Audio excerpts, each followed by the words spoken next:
What really happens when a royal realizes a single comment could ignite global backlash? Is it a quick apology, a carefully crafted statement, or a private phone call, made behind closed doors, where every word is weighed, reconsidered, and, perhaps, regretted? And what if, during that call, someone else was quietly listening? Tonight's story centers on a revelation that has raised eyebrows across royal watchers and legal circles alike. Emails suggesting that Princess Beatrice was a witness to a phone call in which Sarah Ferguson reportedly attempted to clarify, or walk back, remarks connected to Jeffrey Epstein. Why does that detail matter? And what could it mean for the York family's already complicated legacy?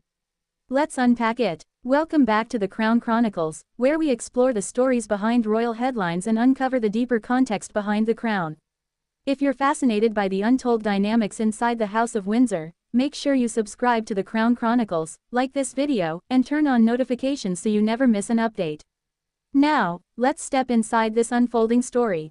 Years after Jeffrey Epstein's crimes were exposed, his name still casts a long shadow, especially over those who once moved in similar social circles. Sarah Ferguson, Duchess of York, has publicly acknowledged knowing Epstein in the past but has maintained that she was unaware of his criminal activities. However, past comments attributed to her sparked criticism, with some observers arguing that her tone appeared too sympathetic or dismissive of the seriousness of his crimes. Those remarks resurfaced in legal proceedings and media coverage, prompting renewed scrutiny. And that's where the emails come in. According to reports referencing court documents and correspondence, emails suggest that Sarah Ferguson placed a phone call in which she attempted to clarify previous comments linked to Epstein. The language in those emails reportedly indicates that she was concerned about how her remarks were being interpreted publicly. But one phrase stood out. Princess Beatrice was described as being a witness to that call. Not necessarily an active participant. Not issuing statements. Not defending anyone publicly, but present. And in royal matters, presence can be powerful. Princess Beatrice has largely maintained a low public profile compared to some members of her family. She is often viewed as professional, discreet, and careful in navigating public life.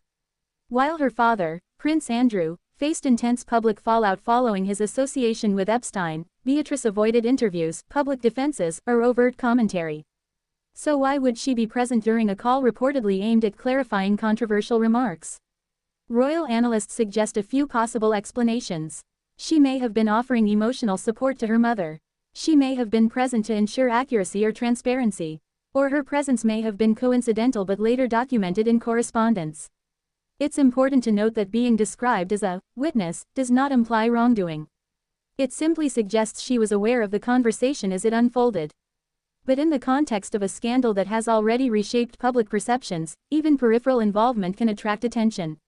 When public figures attempt to walk back comments, it can be interpreted in different ways. Supporters might argue it reflects accountability, recognizing that words were poorly phrased or misunderstood. Critics may view it as strategic damage control. In this case, emails reportedly indicate that Ferguson wanted to clarify that she did not intend to minimize the severity of Epstein's crimes. The nuance here is crucial.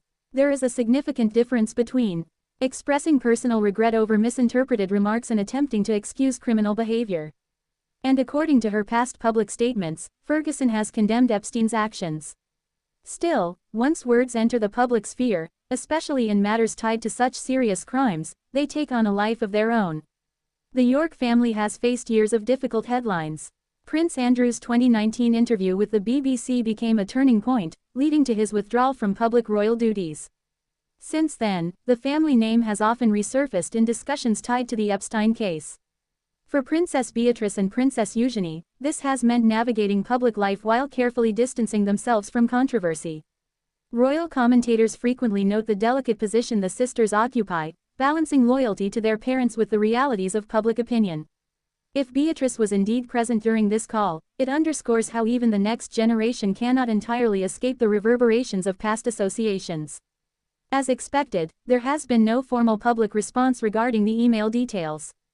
Buckingham Palace typically avoids commenting on ongoing legal matters or private correspondence. Princess Beatrice herself has maintained a consistent pattern of silence on controversies tied to her father or mother. And that silence may be intentional. In royal strategy, sometimes saying nothing is seen as the safest path forward. This story ultimately raises larger questions.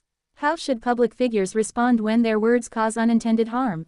Is private clarification enough, or is public acknowledgement required? And what responsibility do family members bear when present during moments of crisis management? Princess Beatrice's reported role appears passive, but it illustrates how proximity to controversy can still draw attention. In modern royal life, the line between private and public is razor thin. Emails surface. Documents circulate. Details once thought minor become headlines. It's also worth remembering that behind the titles are individuals navigating intense pressure. Sarah Ferguson has publicly expressed regret for past associations and has stated that she supports victims of abuse. Whether this reported call was an act of clarification, reflection, or crisis response, it likely came at a moment of heightened scrutiny. And for Princess Beatrice, being present during such a conversation, if the reports are accurate, would not have been a position many would envy. Royal life often means standing in rooms where history is being shaped in real time. So what does this revelation truly change? Perhaps not much legally, but symbolically, it adds another layer to an already complex narrative surrounding the York family. It reminds us that scandals rarely end cleanly. They echo, they resurface, they pull others into their orbit. Princess Beatrice may never address this publicly. She may continue focusing on her career and family life, choosing discretion over debate. But the mention of her as a witness ensures that, at least in this chapter of the story, she was closer to the moment than many realized. And in the world of royalty, even quiet moments can become part of history. What are your thoughts on this development? Do you believe private clarification is enough in cases like this? Or should public figures address controversies more directly? Share your perspective in the comments below. If you found this deep dive insightful, don't forget to like, subscribe, and join us again here on the Crown Chronicles, where we look beyond the headlines and explore the stories shaping the monarchy. Until next time, stay informed, stay thoughtful, and keep watching the Crown Chronicles.